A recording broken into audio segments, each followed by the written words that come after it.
Welcome to Winning with Annalee and Mainstay Financial Group. I'm your host, Annalee Leonard, President and founder of Mainstay Financial, where our biggest job, our mission, is to keep you on course, to give you a plan to get you through retirement that'll give you income, that gives you diversification, that allows you to open your eyes to a lot of things that a lot of people just don't talk about because they don't know about them. If you watched us last month, we had Brian Evans with us from Madrona Financial, and Brian is a CPA as well as a financial advisor. And Brian and I were introduced through Alphastar, who's always bringing me wonderful ideas and wonderful things to be able to offer to our clients. And I was just so enthralled and so interested in the idea of the 1031 exchanges, or as they're formally called, the Delaware Statutory Trust.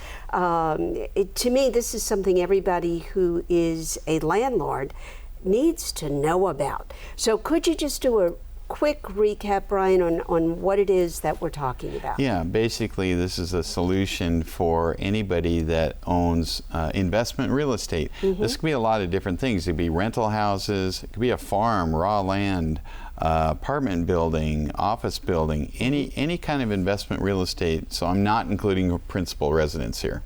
Gotcha. And so a lot of I own an advisory firm too, and a CPA firm, and have thousands of clients in my CPA firm, and so many of them have gotten to a point in their life where they own investment real estate, but they never had an exit strategy. Yes. I owned it, it was great, it went up in value, I fully depreciated it, I got my rent checks, and now that I'm retirement age, I really don't want that job of being a landlord the rest of my life until I die, so that I can get out of the taxes on it. Is there anything else I could do? And there is one thing, and that's a Delaware Statutory Trust.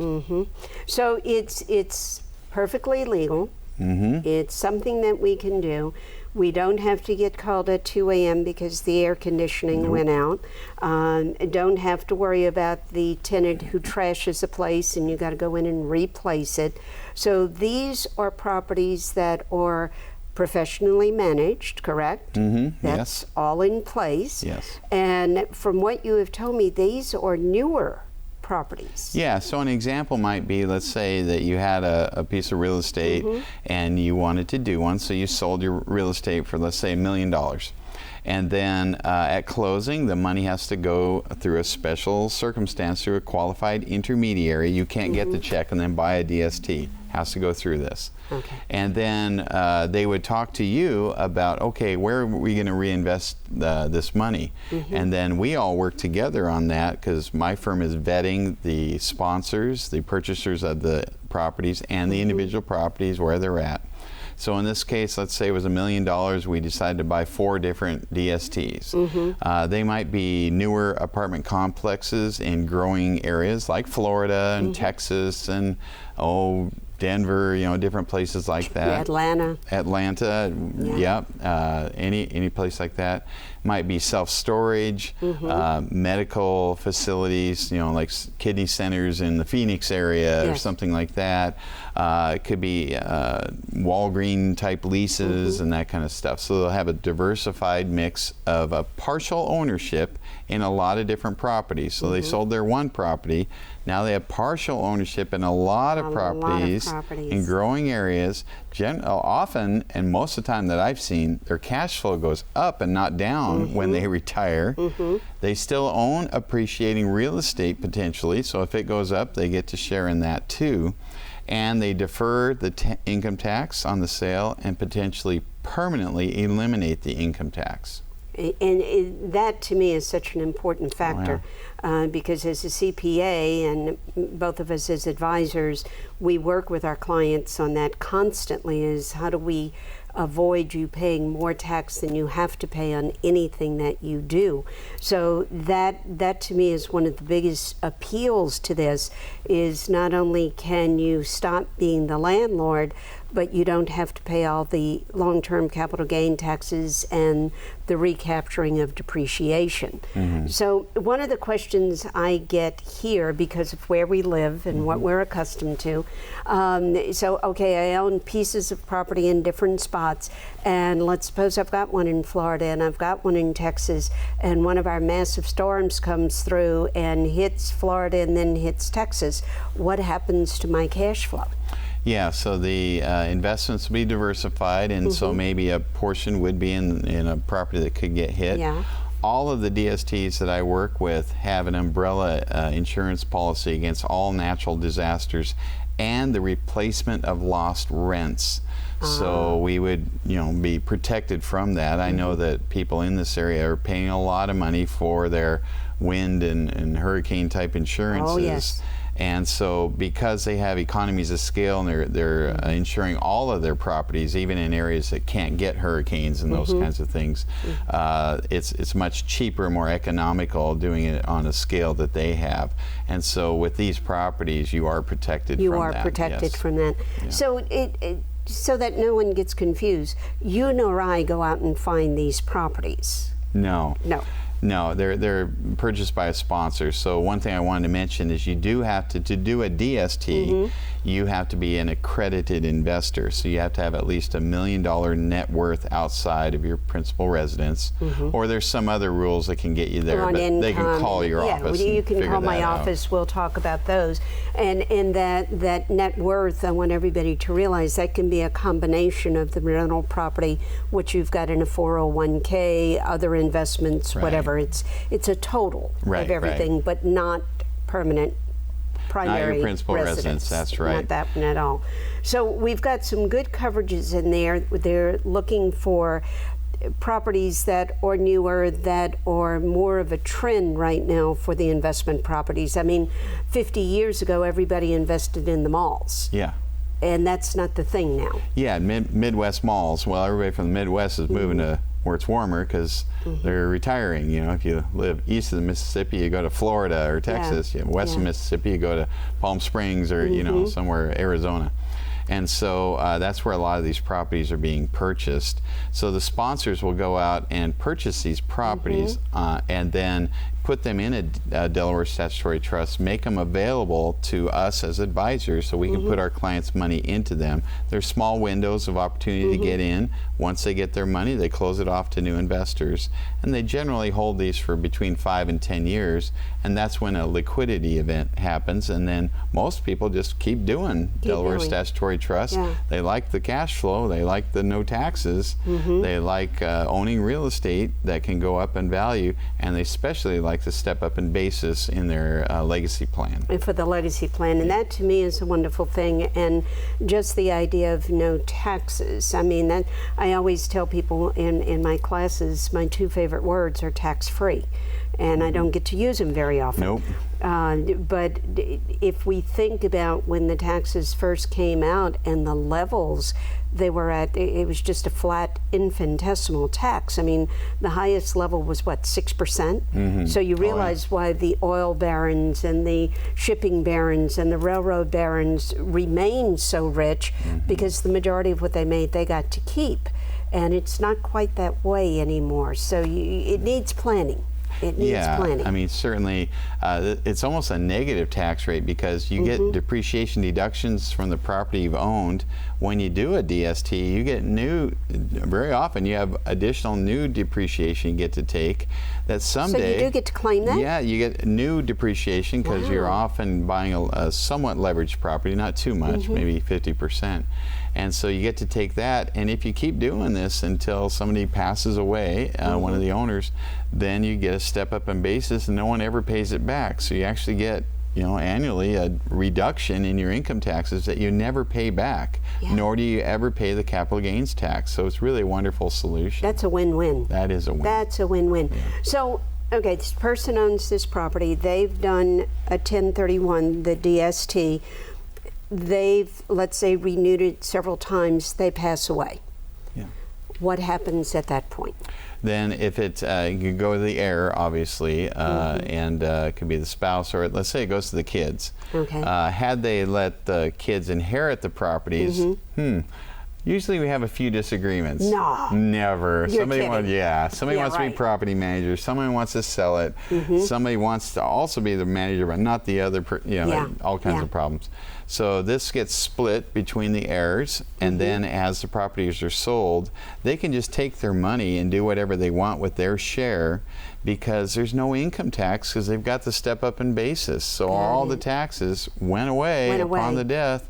And so they're free to do what they want with the proceeds. So do they have to be qualified investors to continue to be in the DST? Not through the date of the liquidation of their DST. So maybe they inherit it in year 1, and then in year 3 one of them sells, in year 5 another sells. If they had a couple that they inherited, that's when they'd have access to the money, mostly income tax free. The only tax would be any gains after the inheritance to the date of sale. Right. Gotcha.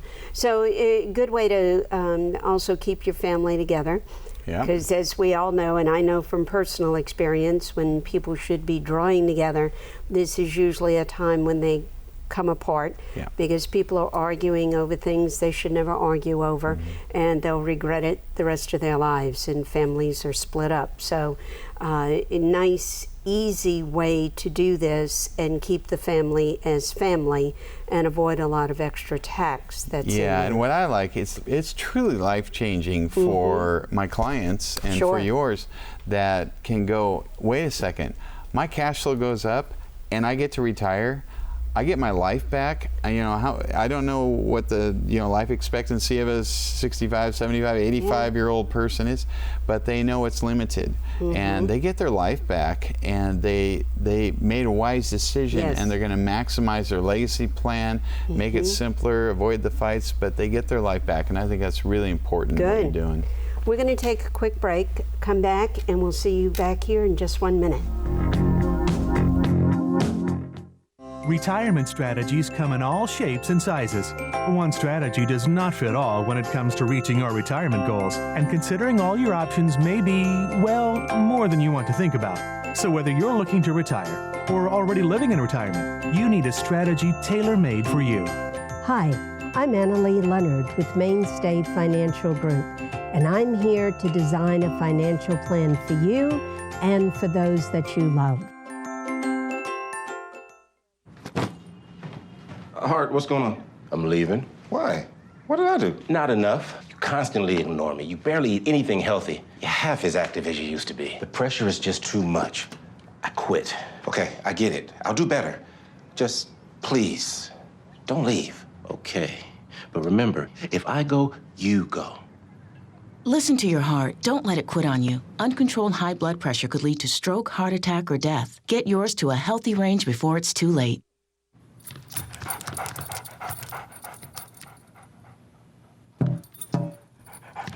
There's a shelter pet who wants to meet you. Meet one today. Visit theshelterpetproject.org. Adopt. Mainstay Financial Group offers advocacy and personal financial guidance in a caring environment. That's the heart of our practice. At Mainstay, we're dedicated to exemplary service and a caring relationship with our client, not with a number. Plan for the future now with Mainstay Financial Services. Welcome back to Winning with Annalee and Mainstay. I'm your host, Annalee Leonard, president of Mainstay Financial Group, right on the corners of Antes and Perry. And as all of you know, I am all about education. I'm all about working with teams. I think that's the only way I can bring you valid answers and things that will carry you through, and you never have to worry about, did I make the right decision? If somebody came to me and they had a net unappreciated asset in their IRA, you better believe before I make a step in that, I'm going to have Ed Slott's group working with me. Now we've introduced and have the ability to work on 1031 exchanges, what they're called DSTs, and we're so excited to be able to say part of our team now is Brian Evans and his financial group, his CPA firm.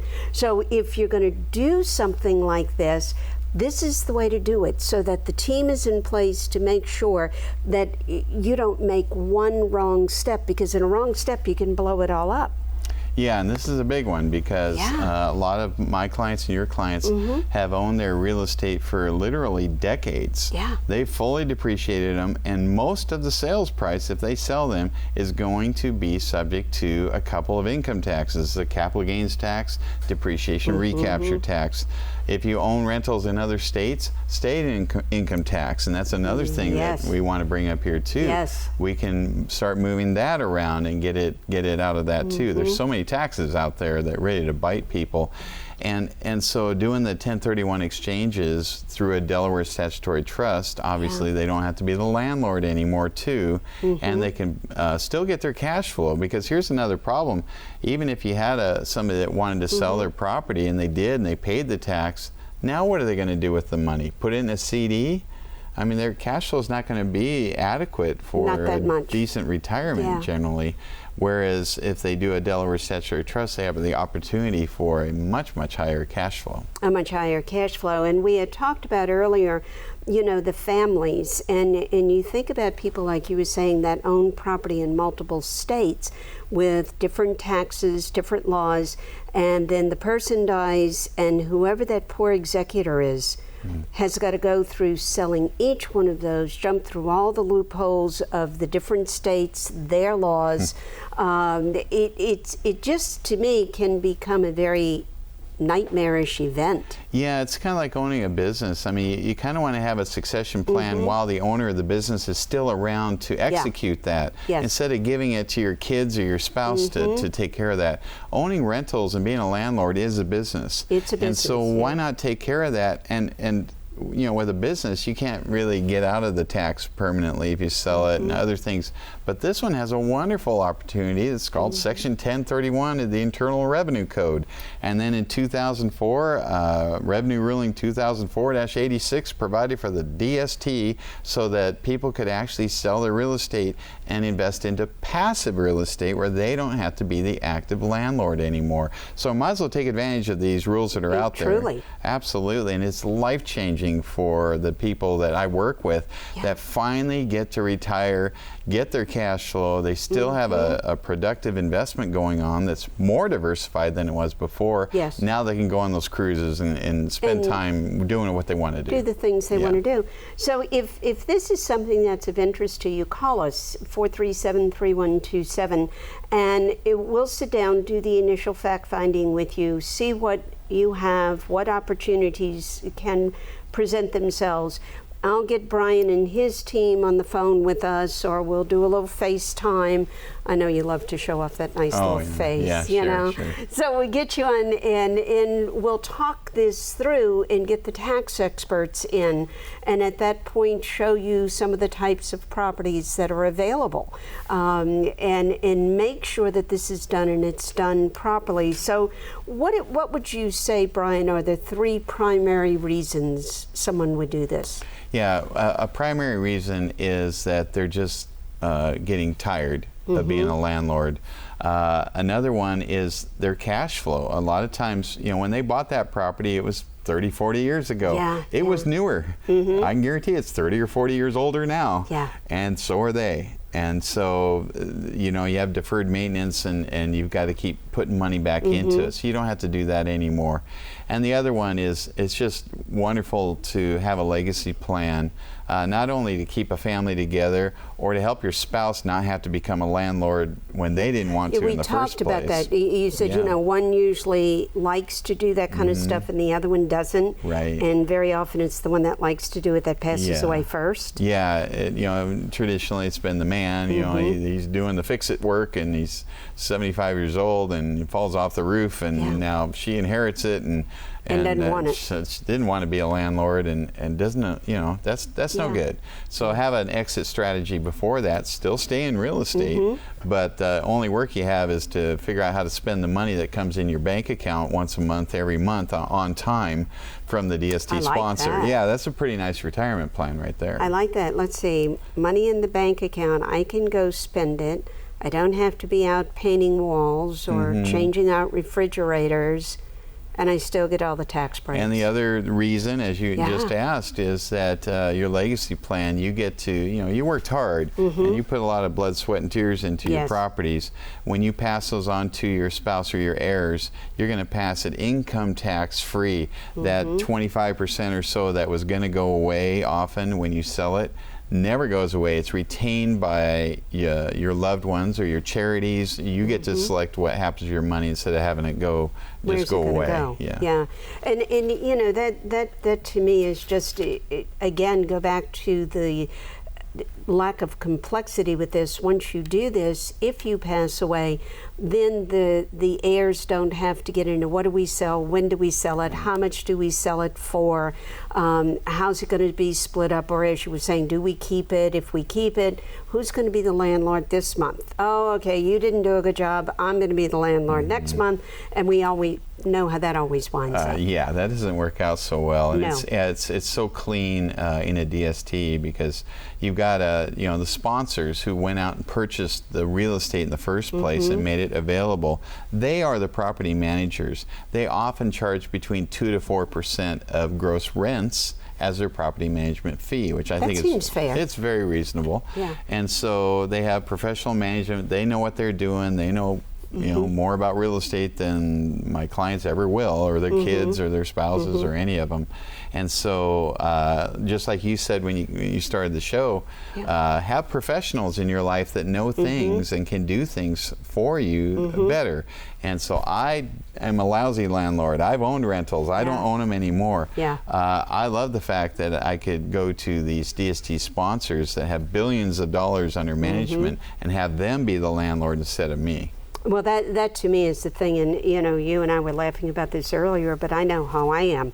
If I own something and I really fix it up and it's nice and you mess it up, it's not going to be pretty. Not pretty. I mean, I'm just not that personality. Right. I can't go into something, and I have friends that have all kind of rental properties, and I see pictures of them going in and redoing and cleaning, and I don't have that kind of patience.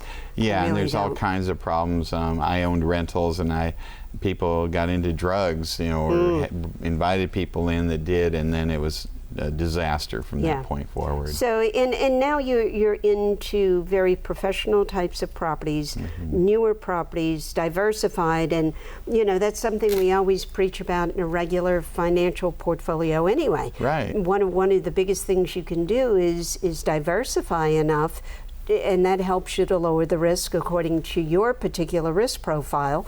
So why not balance that if you're already in real estate?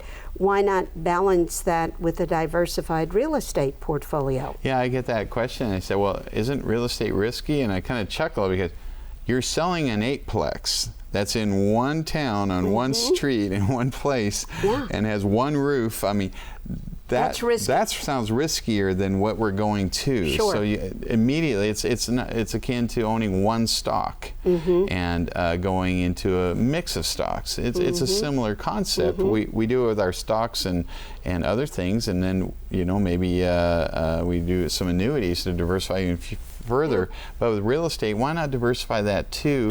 And then get that little benefit of all your free time back because you're not fixing toilets on your weekends. Exactly. And I keep going back to that thing, and those of you that I've worked with over the years know this. I'm a firm believer in having what Mr. Nobles used to call sleep insurance. And sleep insurance to me is something that's going to give you that income on a consistent basis. I love that idea that I open my checkbook and it's like, oh, I've got some more money.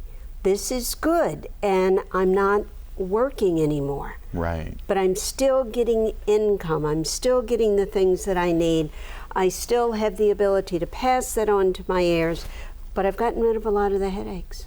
Yeah, I mean, you got potential for growth, you have cash flow, income tax benefits. I mean, all these things that we want in retirement. What you don't have is liquidity.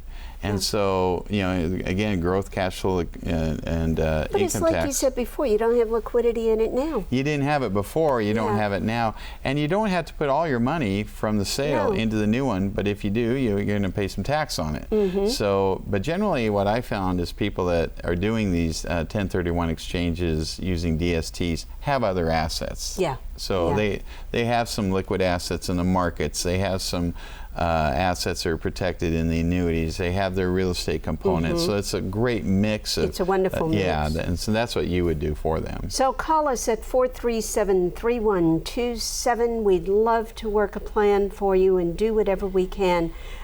Thank you, Brian, and we'll see you next month.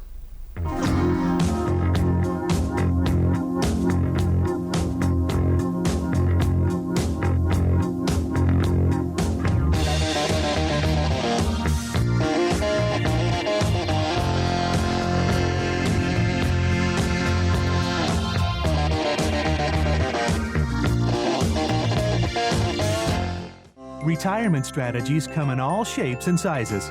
One strategy does not fit all when it comes to reaching your retirement goals, and considering all your options may be, well, more than you want to think about. So whether you're looking to retire or already living in retirement, you need a strategy tailor-made for you. Hi, I'm Annalee Leonard with Mainstay Financial Group, and I'm here to design a financial plan for you and for those that you love. Hart, what's going on? I'm leaving. Why? What did I do? Not enough. You constantly ignore me. You barely eat anything healthy. You're half as active as you used to be. The pressure is just too much. I quit. Okay, I get it. I'll do better. Just Please, don't leave. Okay. But remember, if I go, you go. Listen to your heart. Don't let it quit on you. Uncontrolled high blood pressure could lead to stroke, heart attack, or death. Get yours to a healthy range before it's too late.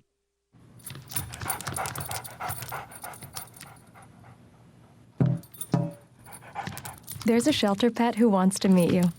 Meet one today. Visit theshelterpetproject.org. Adopt. Mainstay Financial Group offers advocacy and personal financial guidance in a caring environment. That's the heart of our practice. At Mainstay, we're dedicated to exemplary service and a caring relationship with our client, not with a number. Plan for the future now with Mainstay Financial Services.